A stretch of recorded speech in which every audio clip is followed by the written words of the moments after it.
യോശുവയുടെ പുസ്തകം 15-ാം അധ്യായം അതിൻ്റെ 1-ാമത്തെ വാക്യം. യഹൂദ മക്കളുടെ ഗോത്രത്തിന് കുടുംബമായി കിട്ടിയ ഓഹരി തെക്കേ ദേശത്തിൻ്റെ തെക്കേ അറ്റത്ത് എദോമിൻ്റെ അതിരായ സീൻ മരുഭൂമി വരെ തന്നെ.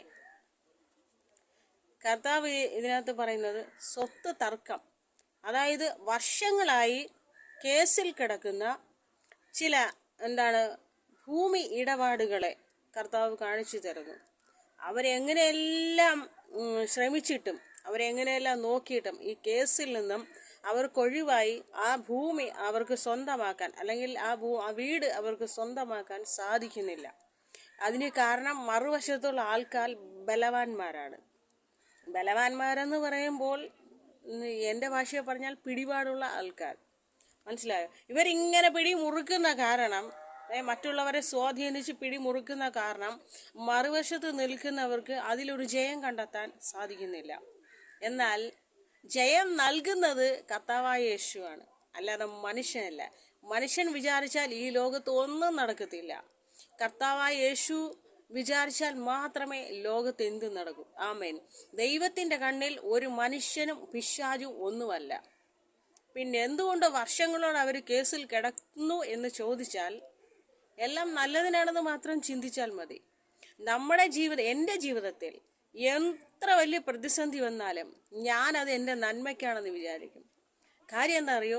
എൻ്റെ ജീവിതത്തിൽ വന്ന എല്ലാ കഷ്ടതയും കണ്ണുനീരും ഒരു നന്മയ്ക്കായി മാത്രമേ എൻ്റെ ജീവിതത്തിൽ ഭവിച്ചിട്ടുള്ളൂ. അതുകൊണ്ട് തന്നെ എൻ്റെ ദൈവം എനിക്ക് ഒരു തിന്മയും ചെയ്യത്തില്ല എന്ന് ഞാൻ വിശ്വസിക്കുന്നു. അതുകൊണ്ട് തന്നെ എൻ്റെ ജീവിതത്തിൽ എന്ത് പ്രശ്നം വന്നാലും അത് ഞാൻ എൻ്റെ നന്മയ്ക്കാണെന്ന് അങ്ങ് വിചാരിക്കും. ആമേൻ. അതുകൊണ്ട് കർത്താവ് പറയുന്നു, ഏകദേശം ഒരു 5 വർഷം കഴിഞ്ഞു കേസിൽ കിടക്കുന്ന ഒരു കുടുംബത്തെ കർത്താവിനെ കാണിച്ചിരുന്നു. അവർ എങ്ങനെയെല്ലാം നോക്കിയിട്ടും ആ കേസിൽ നിന്ന് അവർക്ക് വിടുതൽ നേടാൻ കഴിയുന്നില്ലെന്നാണ് തമ്പുരാൻ പറയുന്നത്. എന്നാൽ മറ്റേ മറുവശത്തുള്ള ആള് എങ്ങനെയെല്ലാം സ്വാധീനം ചെലുത്തി പിടിമുറുക്കിയിട്ടും ഈ വ്യക്തിയുടെ മുമ്പിൽ അവർക്ക് ജയിക്കാനും പറ്റത്തില്ല. കാര്യം എന്താ? അവർ ദൈവത്തെ ആരാധിക്കുന്നവരാ. കർത്താവിനെ ആരാധിക്കുന്നവന്റെ മുമ്പിൽ ലോകത്ത് ഒരു ശത്രുവും ജയിക്കത്തില്ല. ആമേൻ. അവൻ ഒരു വഴിയായി വരുമെങ്കിൽ 7 വഴിയായി ചിതറിപ്പോകുമെന്ന തമ്പുരാൻ പറയുന്നത്. അതുകൊണ്ട് കർത്താവ് പറയുന്നു, ഇന്ന് അതിനൊരു വിരാമം ദൈവം ഇട്ടിരിക്കുകയാണ്. ആ കേസിൽ നിന്നും അവരെന്നേക്കുമായി വിടുതൽ പ്രാപിച്ച് ആ വീട് സ്ഥലം അവർക്ക് തന്നെ സ്വന്തമായി കിട്ടുമെന്നും മറുവശത്തുള്ള വ്യക്തിയെ കാണാൻ പോലും പറ്റില്ല എന്നും കർത്താവ് പറയുന്നു. ആമേൻ.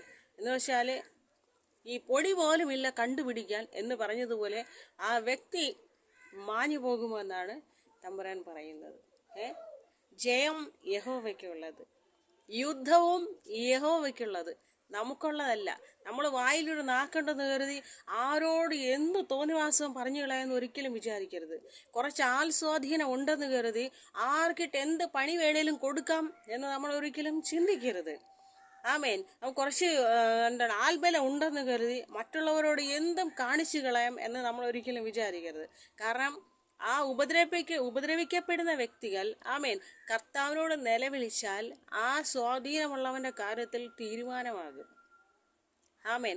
ദൈവം ന്യായാധിപതിയാണ്, നീതിമാനാണ്. അവൻ ന്യായത്തിന്റെ കൂടെയേ കർത്താവ് നിൽക്കത്തുള്ളൂ, അന്യായത്തിന്റെ കൂടെ നിൽക്കത്തില്ല. അന്യായത്തിന്റെ കൂടെ നിൽക്കുന്നത് പിശാചാണ്. കാരണം പിശാച് കള്ളനാണ്, കള്ളന്റെ അപ്പനാണ്. മനസ്സിലായോ? അതുകൊണ്ട് പിശാച് അന്യായത്തിന്റെ കൂടെ നിൽക്കും. കർത്താവ് ഒരിക്കലും അന്യായത്തിന്റെ കൂടെ നിൽക്കത്തില്ല. അതിനാൽ ആൾസ്വാധീനം വെച്ചും ആൾബലം വെച്ചും മറ്റുള്ളവരെ തോൽപ്പിക്കാൻ നടക്കുന്നവൻ ഒരു കാര്യം ചിന്തിക്കുക, അവർ കർത്താവിനോട് നിലവിളിച്ചാൽ നിന്റെ ആൾസ്വാധീനവും ആൾബലവും ഒന്നുമല്ലാതായി തീരും. ആമേൻ.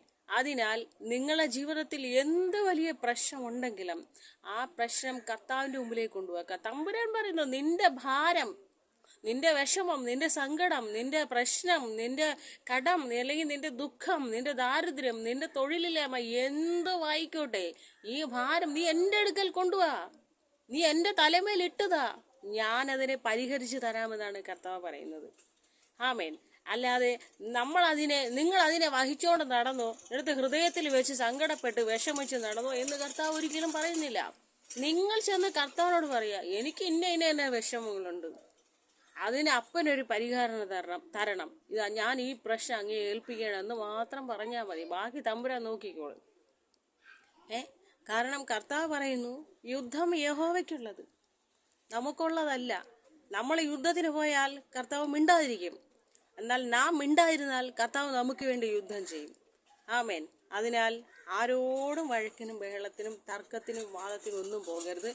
പകരം കർത്താവായ യേശുവിൽ അഭയം പ്രാപിക്കുക. ആമേൻ. ദൈവം എല്ലാവരെയും ധാരാളമായി അനുഗ്രഹിക്കും.